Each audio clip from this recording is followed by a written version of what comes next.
Now. Good. Oh, now your camera's gone off for some. Oh, you're back now. Okay. Yeah. So I'd like to introduce you. So Sir Vincent Cable, he was the leader of the Liberal Democrats for a couple of years, the Member of Parliament for Twickenham for around 20 years, and the author of numerous books, the most recent of which is Money and Power. So he speaks to me now about various issues facing the UK and the Liberal Democrats in particular. So first of all, why did the Liberal Democrats perform fairly poorly in the last Westminster election? Well, I think the problems go back to 2015. As you know, we'd been in the coalition for 5 years. I was Secretary of State. We had a very bad election, 2015, which was partly a reaction to the coalition, but rather more the fact that the Conservatives ran a very successful campaign demonising Labour and the SNP, and we got caught in the crossfire. You know, people were told in Twickenham, if you vote for Cable, you're going to get some terrible socialist government, and you know, people swung behind the Conservatives.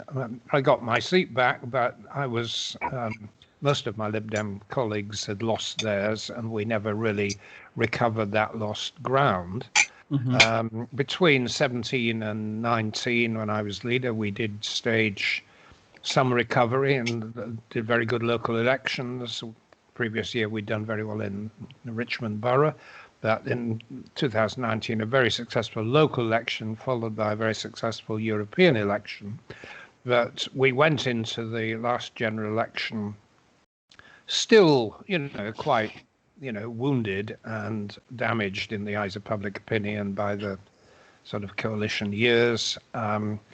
It was unfortunate. One or two things happened that shouldn't have happened in terms of the timing of the election.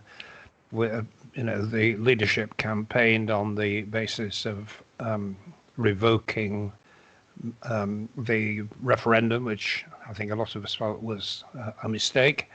And it's alienated quite a few people. But it was more that the argument was really about Corbyn as leader of the opposition. Certainly in places like Twickenham, people were, you know, extremely alarmed about that prospect. And in a lot of Conservative areas, which we'd hoped to win, you know, places like Winchester, Guildford, Cheltenham, the Stockport suburbs and others, they stayed with the Conservatives because people were afraid that under the first past the post system, they'd be lumbered with an unpopular Labour government. So do you still aspire to have the United Kingdom rejoin the European Union? Well, I think eventually it may well happen. But I don't think within the near future that's a realistic objective. If we're talking 10, 15, 20 years, I mean, anything can happen. But by then, Europe will be a different animal. I don't think we'll be talking about rejoining the European Union as it currently is. And I think a more realistic ambition for those of us who were part of the Remain campaign, a more realistic ambition is to re-establish a customs union arrangement and a closer integration into the single market, the kind of thing which countries like Norway already have. And we're now in a very distant trading relationship with the EU, and of course all the disruption associated with that is now beginning to feed through. But a closer relationship, yes, but rejoining, I don't think that's realistic. Now, many Remainers thought that Brexit would be calamitous. How bad has it been? Well, it was never going to be calamitous. The problem was that there was a lot of hype. You know, George Osborne did his fear campaign in 2016, exaggerated the problems or made them more melodramatic than was actually the case. No, I mean, there will be a cost, I mean, a very real cost, and it will feed through gradually. And in 10 years' time, we'll be quite a bit poorer than we otherwise would have been. But the idea that people were given, unfortunately, I think, that there would be some total collapse was never going to be the case. I never believed for a moment that the government was going to leave without a deal. They used that to sort of wind people up. And unfortunately, I think quite a lot of Remain campaigners fell for it, exaggerated the problems, which are very real, but they're not, I think the word calamity doesn't quite capture it. Right. And so having cancelling Article 50 as a centrepiece of the Lib Dems electoral campaign in 2019, was that a mistake? Yes, it was. I mean, I don't, you can't blame the leader for that, because the party conference a few months before the election had resolved that this was to be our position. I think it was wrong. I think we had a very good position. When I was leader, we'd made this quite good breakthrough, I think partly on the back of our successful campaigning for a confirmatory referendum. I think that's where a lot of the public were. They wanted the final package to be submitted, taken back to them to vote on, and I think that was a very good campaigning message. But the idea of revoking came across as being somewhat arrogant. I think a lot of people didn't like it, and it turned off quite a lot of the more moderate Remain voters. And so looking back in 2010, when your party went into coalition with the Conservatives, was that the wrong decision? No, it wasn't. And I don't think there was any realistic alternative. I mean, there were two problems in 2010. I mean, the first was the electoral arithmetic. I mean, some of us, for personal reasons of belief, would have been more comfortable working with the Labour Party, but they didn't have the numbers. The only way to form a stable government was to work with the Conservatives. Now, you could have said we could have, played for time and gone for a confidence and supply arrangement. But the problem was, at that time, there was a major financial crisis. There was a sense of economic emergency. I think we judged that people wanted to see parties working together in the national interest, not playing games. And we went into the coalition on that basis. I think for me, it was an uncomfortable decision, but it was the right one. And supposing the next election result is very close, and between Labour and the Conservatives, neither of them has a majority, which party would you prefer to go into coalition with? Well, I'm no longer in a decision-making role, but I think that given that the Labour Party has now reverted to kind of sensible leadership, as I could put it, is now a kind of reverted to its traditional role as a kind of moderate social democratic party, I would have absolutely no problems working with the Labour Party and the Greens. I mean, we have a coalition with the Greens in the borough of Richmond, and I think I think the public will tire of this Conservative government. They will want to change, and if the opposition parties, the main opposition parties, Labour, Lib Dems, and the Greens, are willing to work together, that seems to me to be a sensible outcome. You will have noticed that a poll the other day put the Conservatives 13% ahead of Labour. Why are the Conservatives doing so well? Well, I think a mixture of things. A lot of it has to do with the very strange political fallout from the pandemic. I mean, across the world, there has been a tendency for people to get behind the government of the day, even when it's doing badly, as it had done last year in the UK. So there was that effect. And I think within the last few months, there's been this sort of sense of euphoria that the vaccine rollout is not just making life look much better, which is a good backcloth to saying you're going to vote for the incumbent government, but it's also been very well managed operation. And the government, of course, it's largely health service managers and staff who are making that happen, but the Prime Minister's claiming credit for it. So I think those are the immediate sort of contingent factors. But I think there's a sort of deeper issue, that there is this sort of residue of suspicion about the Labour opposition. It goes back to 2015 and even more with Jeremy Corbyn. I think there's a sense that Sir Keir Starmer's an improvement and a perfectly sound person, but they haven't yet given people a positive reason for voting for them. And similarly with the Lib Dems, I mean, we haven't been able to, recapture the enthusiasm that we generated over 10 years ago. Well, I was about to say, Sir Ed Davey, how's he doing?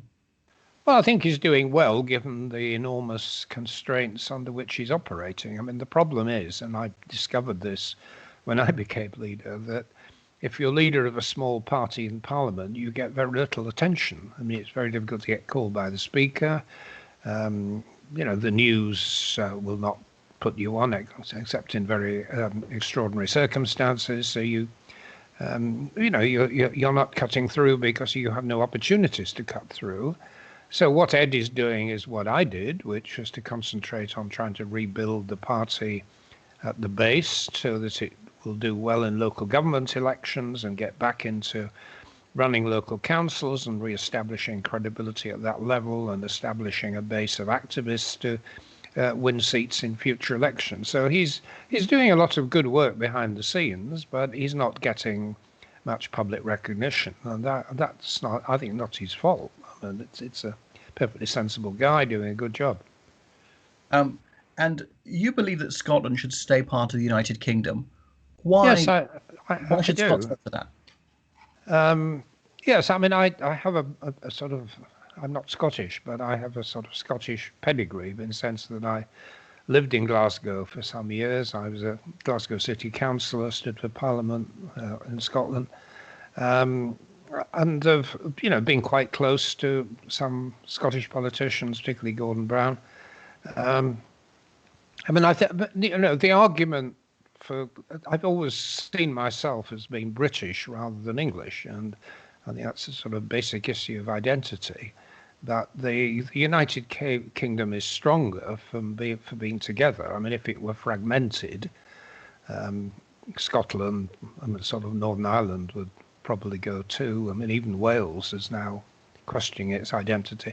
If the UK fragmented, you not just have severe kind of economic consequences from the breakup of the trading arrangement, but families who were divided. I mean, we're already seeing this with Brexit, but it would be a much more severe if we were talking about breaking up the UK. So no, I'm strongly committed to keeping the UK together, though I've always been a strong advocate of home rule, and by which I mean a substantial degree of devolution. So why is separatism so popular in Scotland these days? Well, it's been popular for the last, 8, 9, 10 years. The SNP broke through in parliamentary election. It was partly a reaction to the government I was in, which was imposing unpopular measures. But I think the sense of nationalism deepened once you got a purely conservative government. People in Scotland have reacted much more strongly against what they see as English conservatism than is true in, say, the north of England. Johnson is personally pretty unpopular and not well rated. They believe that their own head of government is, a superior product, and until last week, that's been a pretty deep felt feeling in Scotland. So it's partly anti-conservative, and of course the icing on the cake from a nationalist point of view was Brexit. Scotland voted heavily to remain, and was voted to remain in the United Kingdom in 2014 on the assumption that we would remain part of the European Union. It hasn't happened. So a combination of anti-conservatism, Brexit, Johnson's personality, as many Scots see it, I think these are all the things that have combined to build up Scottish nationalism, and it's slightly over half or slightly under half a majority, depending on when the poll's conducted. Right. So who do you think will be the next Conservative leader? I simply don't know. The smart money is on Mr. Sunak because he's made himself popular by handing out a lot of money. I suspect in a year or so's time, when the cuts have to be made, he may become less popular. I'm not a conservative, but I actually, the person I think may come back into reckoning is Jeremy Hunt, who's got a very good manner.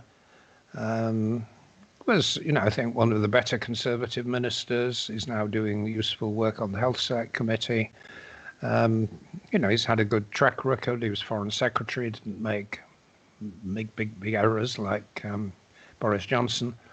And I've thought if the Conservatives want somebody who has got broad appeal, isn't an ideologue, he may well meet the need.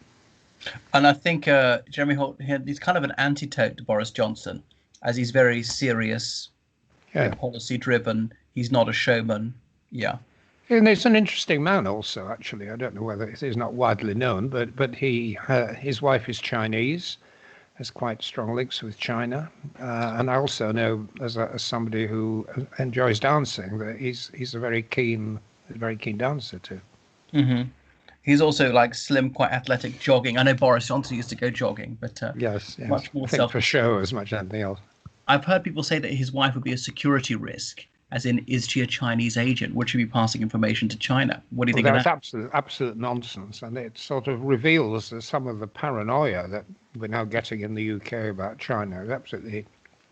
It's dangerous and absurd. Mm-hmm. I'm just finishing a book on China, partly motivated by seeing the way in which this sort of China phobia has developed. Well, only today I was reading the Telegraph that Cambridge University has found that lots of its Chinese scientists also work on the Chinese nuclear weapons program. Well, not a lot, I would have thought. Maybe one or two. Yeah. Although the working at the Cambridge University, I don't know what their project is there. That doesn't necessarily help them with nuclear weapons. So, yeah. No, of course. So, well, more questions. Liberal Democrats, first past the post. You're not going to win, are you? I mean, you've lost every election for 100 years. What's the point in voting Lib Dem? Well, if you want to change the first past the post system, which we do, and I think on national interest grounds, not just on party interest grounds, it's a system that produces very polarized politics here, also in the United States. We're becoming a very politically divided country. There's a complete lack of the kind of consensus that you get in many European countries. Germany is a good example. You get better government there. So I want to change the system, and if you change the system, you've got to change the government, and the Labour Party are not going to be able to do it on their own. Actually, there are parts of the country, Twickenham and Richmond are obvious examples, but other areas where if the Conservatives are going to be defeated, it's by having Lib Dems, not Labour. Labour stand no chance in places like Guildford and Winchester. So yeah, there is a strong argument for tactical voting in general elections, but more generally, local government. Not just local government, we're now getting more regional government too. Lib Dems offer an alternative, which is socially liberal, economically social democrat, has the kind of policy mix that a lot of people find attractive. Well, you'll remember 2011 there was a referendum on the alternative vote, and that failed. So we're not going to have electoral reform for the foreseeable future. Well, it failed for a variety of reasons, which suggests to me that was not an irrevocable decision. Because of the way that politics had got polarized, the Labour Party made very little effort to support the change. Had they thrown their weight behind it, it might well have succeeded. And of course, the Conservatives were pretty unscrupulous in that campaign. There was the cabinet minister immediately afterwards where sort of Chris Hume sort of exploded, and we had a shouting match in the cabinet. It was the only kind it happened in those 5 years because of the very unscrupulous tactics that the Conservatives had used during the campaign. Also, the alternative vote wasn't in itself a particularly radical change. It wouldn't necessarily have averted all of the problems with the first past the post system. The fact is, we had a very thorough report on alternative models, the Roy Jenkins report back in the days of the Blair government. It was pretty exhaustive. We came up with the result of what was called AV Plus, which is a combination of an alternative vote system combined with a list to bring it up to something like proportionality, something closer to the German system or closer to the Scottish system, would work very well. I remember Blair's big idea saying, why have the Tories dominated the 20th century? It's because they split between the Liberals and Labour. So we could have some sort of arrangement, a coalition, a complete fusion of the parties, or agree not to stand against each other. And then the Conservatives never hold power again. You're only going to get electoral reform and all that with that. Would that have been an idea? Not in practice. I mean, I can see the logic of it, but the problem is that British politics has become very tribal. You just talk to Labour people about the Lib Dems or Lib Dems people about Labour, and all of the old prejudices come out. It's quite difficult to have that kind of fusion. And I'm not sure that the public want that either. That there is a kind of public resistance to parties ganging up on others. So I think the approach we discussed earlier, where you have a competitive election, but you have tactical voting, that is actually a better way of changing the system. And if the next government, the Labour-led with some Lib Dems and a few Greens, were committed to electoral reform, then it would happen.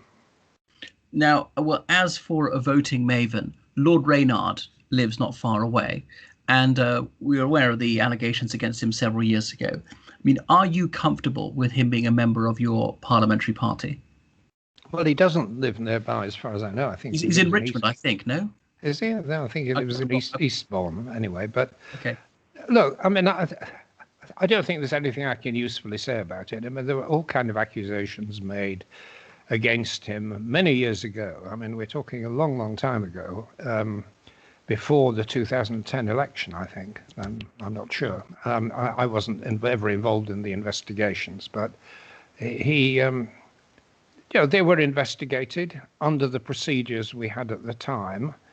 And, whatever action could be taken was taken.